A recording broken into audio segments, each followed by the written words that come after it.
साथियों, बहुत सारे आप लोग हैं जिन्होंने मेरा ये वीडियो हमारे YouTube चैनल पे देखा है, जिसमें मैं कमल किशोर जो रिलीजियस टीचर बनने की इच्छा रखते थे, उनका मैंने इंटरव्यू लिया। आपका पूरा नाम क्या है? श्रीमान, मेरा नाम कमल किशोर बलसूनी है। कमल किशोर बलसूनी। हाँ। आप ये बताइए कि यहाँ पर दो जो तीर्थ स्थल हैं जहां बहुत लोग जाते हैं, एक है केदारनाथ और दूसरे हैं बद्रीनाथ। इनकी स्थापना किसने की थी? श्रीमान, ये दोनों मंदिरों की स्थापना आदिगुरु शंकराचार्य जी ने की। ओके, शंकराचार्य क्या उत्तराखंड के थे? नहीं श्रीमान, ये केरल के थे। केरल से है, तो केरल से आकर के उन्होंने इसकी स्थापना की। ऐसे। अच्छा, अभी जो धर्म गुरु होते हैं उनके कुछ कार्य होते हैं जिसमें कि आरती करना एक मुख्य कार्य है। कितनी प्रकार की आरतियां होती हैं, कब कब होती हैं और उनका उद्देश्य क्या है? श्रीमान, जो आरतियां बताई गई हैं वो 4 होती हैं। पहली होती है प्रातः काल की आरती, जो ब्रह्म मुहूर्त में की जाती है। दूसरी होती है भोग आरती। क्या कहते हैं उस आरती को? भोग, जो ब्रह्म काल में ब्रह्म मुहूर्त में की जाती है आरती, उसे क्या बोलते हैं? उसे श्रीमान थोड़ा सा दिमाग से। क्या आपने कभी मंगला आरती का नाम सुना है? हाँ श्रीमान, मंगला आरती के नाम से जाना जाता है। आगे बढ़िए। और दूसरी आरती होती है भोग आरती। भगवान को स्नान कराना, नए आभूषण धारण कराना, वस्त्र इत्यादि। उसके बाद अंत में भोग लगाया जाता है। उस आरती को भोग आरती कहते हैं। और जो सायं की गोधुल वेला के वक्त हाथ पांव धो धा के भगवान का स्मरण करना और पूजन करना, वह संध्या आरती कहा जाता है। और रात्रि में आपके अनुसार आप जिस समय आप शयन करने जाते हैं, उससे पहले भगवान को अच्छी तरह उनका शयन करवाना, पूजा पाठ इत्यादि करना ही वह संध्या सायं की शयन आरती कहलाती है। कर्म कांड आपको आता है? श्रीमान, आता है। आप जरा कर्म कांड के बारे में मेरे को शॉर्ट में बताइए। श्रीमान, कर्म कांड में जैसे होती है गणेश पूजा। सर्वप्रथम गणेश पूजा होती है। सर्वप्रथम गणेश पूजा क्यों होती है? श्रीमान, गणेश पूजा इसलिए होती है, गणेश ज्ञान के देवता है, विवेक के देवता है, बुद्धि के देवता है। वह भगवान गणेश से ये प्रार्थना की जाती है, हे प्रभु, हम जो कार्य कर रहे हैं उसमें हमें बुद्धि प्राप्त और हमें कीर्ति और हमें विवेक दे। जो हम इस कार्य को कर रहे हैं ये सही ढंग से और निर्विघ्न पूर्ण हो। अच्छा, ये बताइए, आप ब्राह्मण जनेऊ पहनते हैं? हाँ श्रीमान। क्यों पहना जाता है जनेऊ?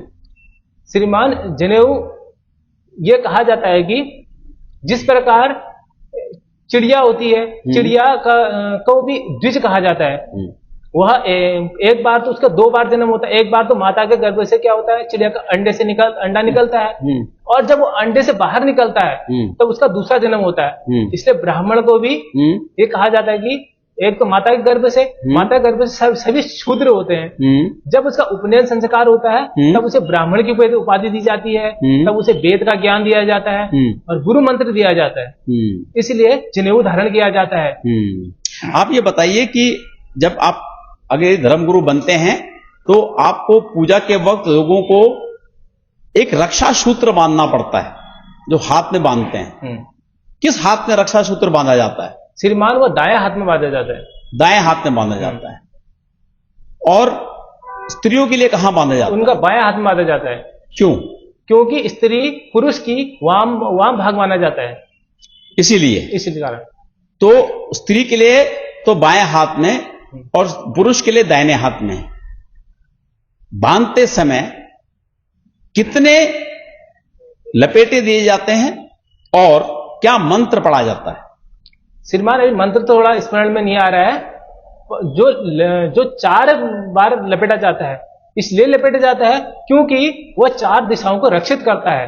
हमें चारों दिशाओं से जो बाधाएं उत्पन्न होती है, आकाशीय बाधा है और नजर बाधा है, सभी से बचाने के लिए 4 से बार लपेटा जाता है। 4 किया जाता है। आप मुझे ये बताइए कि भारतवर्ष में इस समय पर एक कानून है जिसके बारे में बहुत चर्चा चल रही है, जिसको हम CAA का कानून बोलते हैं। जो आपको इसके बारे में कुछ आइडिया है? CAA क्या है? श्रीमान खास तो जानकारी नहीं है, थोड़ी बहुत जानकारी है। क्या जानकारी है आपके पास? श्रीमान जो CAA है, यह एक इस प्रकार का कानून है जिसमें कि जो मुस्लिम कंट्री में जो हिंदू भाई बहन है उनको अपने देश में सही सम्मान से मिले, क्योंकि जो उन्हें उस देश में सम्मान न प्राप्त हो रहा है, इसलिए एक लॉ बनाया गया है।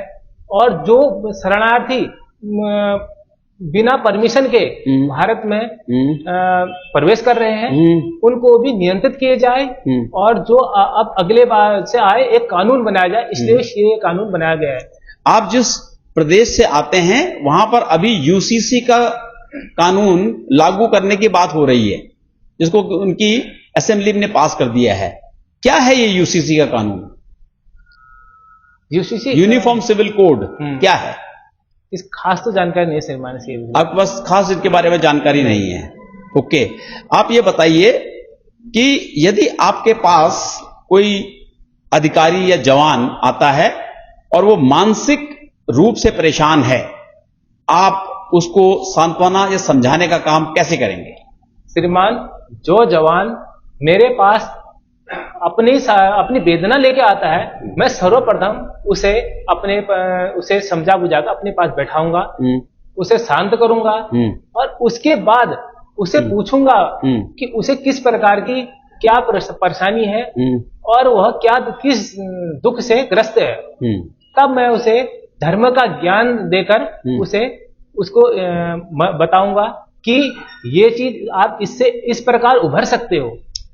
आप मुझे बताइए, यदि आपके संज्ञान में आता है कि किसी जगह पर सरकार ने एक बिल्डिंग बनानी है और वहां पर एक मंदिर भी है, एक मस्जिद भी है और वहां पर एक गुरुद्वारा भी है, किसको तोड़ना पसंद करेंगे आप?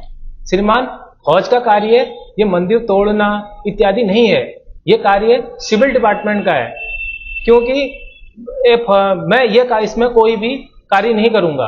आप इसमें कोई भी कार्य नहीं करेंगे? अच्छा, आप ये बताइए, दुर्गा सप्तशती का पाठ कब कब किया जाना चाहिए और क्यों किया जाना चाहिए? श्रीमान, दुर्गा सप्तशती का पाठ वैसे तो नित्य करें तो और अच्छा है। वैसे इनके साल में 4 नवरात्रें होती हैं, 2 तो गुप्त नवरात्रें होती हैं, 2 प्रकट नवरात्रें होती हैं।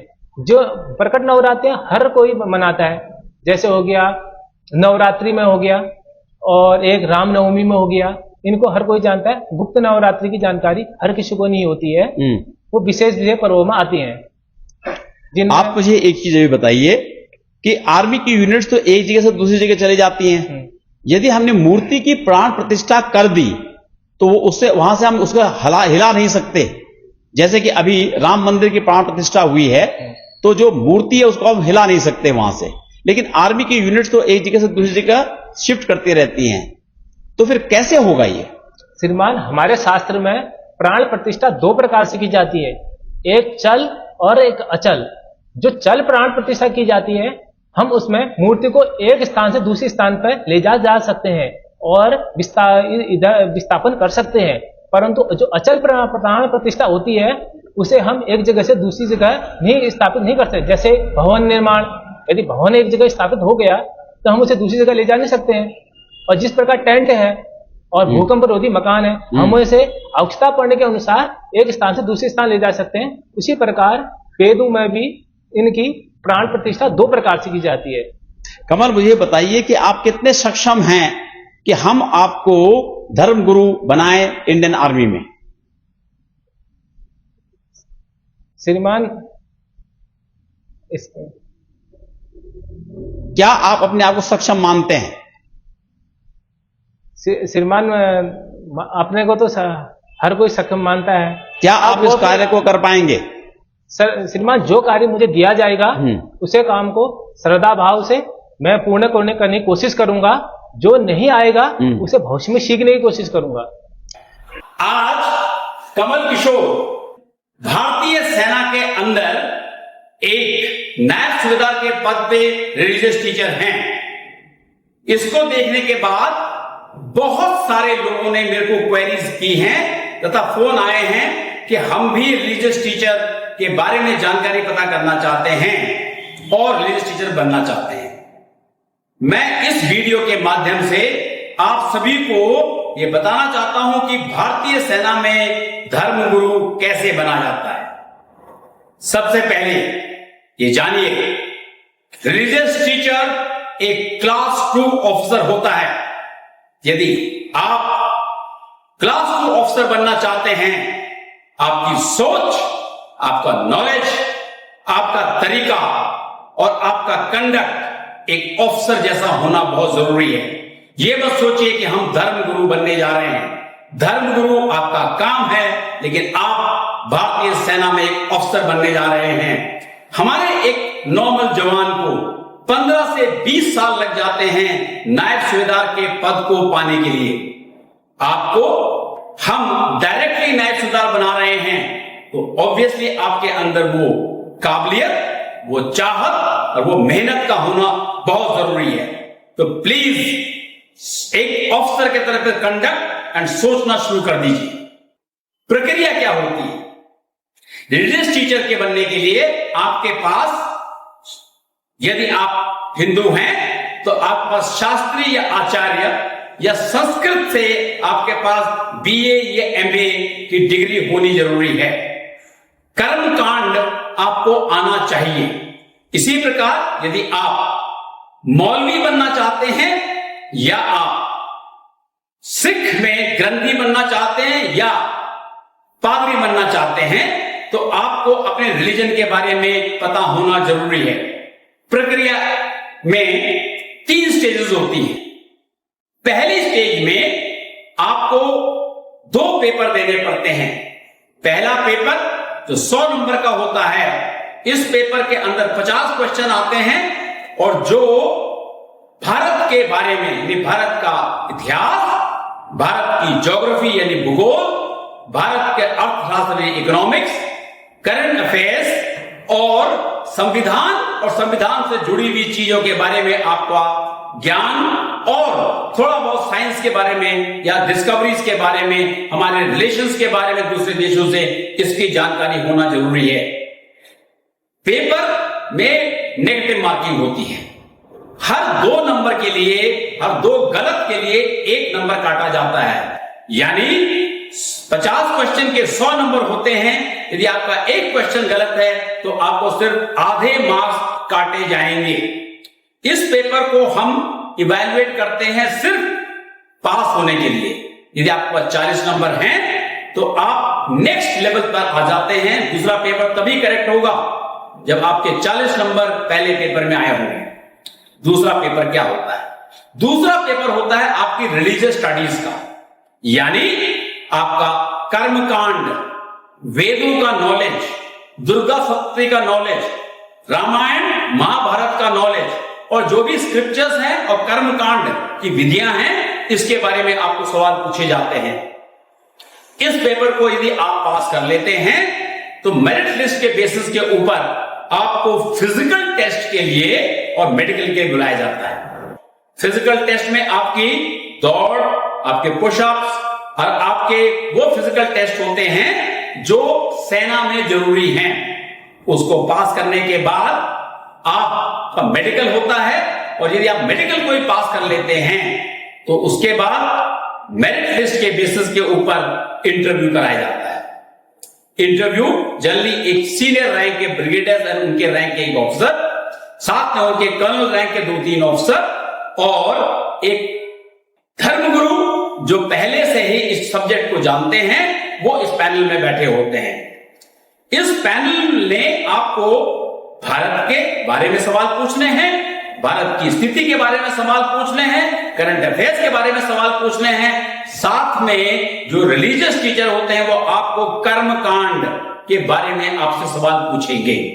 यदि आप इसमें भी उत्तीर्ण हो जाते हैं तो मेरिट लिस्ट के बेसिस पर आपको एआरओ के थ्रू कॉल किया जाता है और फिर आपको सीधा नायब सूबेदार के पद पर जिस भी यूनिट या जिस भी संस्थान में भेजना वहां भेजा जाता है। सेलेक्टेड लोगों को हम लोग पूना भेजते हैं, उनकी 3 हफ्ते की बेसिक ट्रेनिंग होती है, जिसमें ड्रिल, पीटी, फायरिंग और वेपन्स की ट्रेनिंग दी जाती है।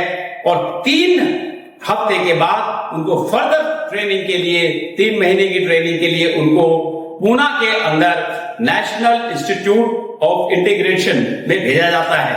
यहां से जैसे ही आप उत्तीर्ण होते हैं या पास होते हैं, नायब सूबेदार के रैंक में आप सीधा किसी यूनिट पे जाते हैं और धर्म गुरु का काम करते हैं। आपका काम धर्म की शिक्षा देना होता है, लेकिन एक अफसर के तौर पे आप धर्म का पालन भी करवाते हैं और धर्म के बारे में लोगों को शिक्षा भी देते हैं। बहुत अच्छा मौका है आपके पास। यदि आप जानना चाहते हैं और तो मेरे YouTube चैनल को फॉलो कीजिए, इसको लाइक कीजिए, बेल आइकॉन दबाइए और सब्सक्राइब चैनल को जरूर कीजिए। और जानकारी के लिए आप हमारी एकेडमी में आ सकते हैं और तैयारी कर सकते हैं। धन्यवाद।